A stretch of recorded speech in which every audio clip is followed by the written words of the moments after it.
తిరగదోడాల్సిందే. ED సిబిఐతో దర్యాప్తు జరిపించాలి Allahabad high court bar association తీర్మానం. ఆయన ఇంకా న్యాయమూర్తిగా కొనసాగిస్తే ప్రజాస్వామ్యానికి ప్రమాదం అంటూ ఆందోళన. నేటి నుంచి నిరవధిక సమ్మెకు దిగనున్నట్టు ప్రకటన. జస్టిస్ వరంపై ఎఫ్ఐఆర్ నమోదుకి ఆదేశించాలని సుప్రీంకోర్టులో సీనియర్ న్యాయవాది వ్యాజ్యం. జస్టిస్ యశ్వంత్ వర్మను అలహాబాద్ హైకోర్టుకు బదిలీ చేయాలని కేంద్రానికి కొలీజియం సిఫార్సు. ఆయన కేటాయించిన న్యాయపరమైన విధులను ఉపసంహరించుకుంటూ ఢిల్లీ హైకోర్టు సర్క్యులర్ అన్నటువంటి వార్తని హైలైట్ చేశారు.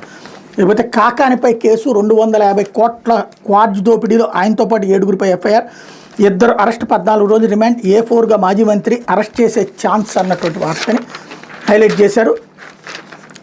నెల్లూరు జిల్లా పొదలకూరు మండలంలోని రుస్తుం మైన్స్లో అక్రమంగా క్వార్జ్ ఖనిజం కొలగొట్టిన కేసులో మాజీ మంత్రి కాకాని గోవర్ధన్ రెడ్డిపై కేసు నమోదు చేశారు. ఈ కేసులో కాకాన్ని A4గా చేర్చినట్టు విశ్వసనీయ సమాచారం. ఇదివరకు 3గురిపై కేసు పెట్టగా తాజాగా సోమవారం కాకానితో సహా మరో 7గురిపై ఎఫ్ఐఆర్ నమోదు చేశారు. A6, A8గా ఉన్న ఇద్దరిని అరెస్ట్ చేసి గూడూరు కోర్టులో హాజరుపరిచారు. కోర్టు వాళ్ళకి 14 రోజుల పాటు రిమాండ్ విధించింది. ఈ కేసులో మిగిలిన కాకానితో పాటు మరో 4గురిని అరెస్ట్ చేసే సూచనలు కనిపిస్తాయి. వైసీపీ పాలనలో నెల్లూరు జిల్లాలోని క్వార్జ్ నిక్షేపాలన్నింటినీ నెల్లూరుకు చెందిన ఓ మాజీ మంత్రికి అప్పగించారు. ఈ క్రమంలో అందుకు సమాంతరంగా సర్వేపల్లి నియోజకవర్గంలో అక్రమ క్వార్జ్ తవ్వకాలు జరిగాయి. రుస్తుం మైన్స్ నుంచి ₹1,00,00,000 విలువైన ప్రభుత్వ సంపదను కొలగొట్టారు. రుస్తుం మైన్స్ని గతంలో ఒకరికి లీజుకి ఇచ్చారు.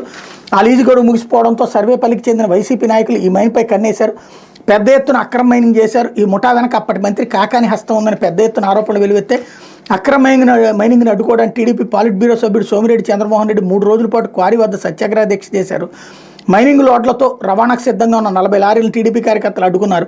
వైసీపీ ప్రభుత్వంలో న్యాయం జరగదని భావించిన సోమిరెడ్డి కేంద్ర మైనింగ్ శాఖకు ఫిర్యాదు చేశారు. కేంద్ర ఆదేశాలకు తోడు రాష్ట్రంలో ప్రభుత్వం మారడంతో ఈ కేసుకు ప్రాణం వచ్చింది. అప్పటి వరకు ఆ క్వారీ వైపు కన్నెత్తి చూడని మైనింగ్ శాఖ అధికారులు అక్కడికి వెళ్లి దోచుకుపోయిన క్వార్జ్ విలువ 250 కోట్లకు పైగా ఉంటుందని లెక్కలు కట్టారు. పోలీసులు ఫిర్యాదు చేశారు. ఈ కేసులో మొదటి 3గురిపై కేసు కట్టారు.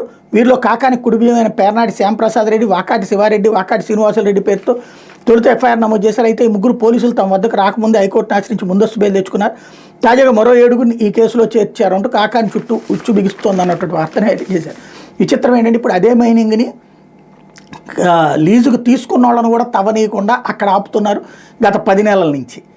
అయితే అది మాత్రం ఇప్పుడు అది దోపిడీ కాలేదు. అది విచిత్రం. ఇక్కడ ఎవరు చేస్తున్నా మైనింగ్లో ప్రభుత్వం ఎందుకు అమ్ముకోదో తెలియదు, ప్రభుత్వం ఎందుకు తవ్వుకోదో తెలియదు, దాని ద్వారా ఎన్ని వేల మందికి ఉపాధి కల్పించవచ్చో తెలియదు. అది తెలిసినా ఎందుకు చేయరో అసలు తెలియదు.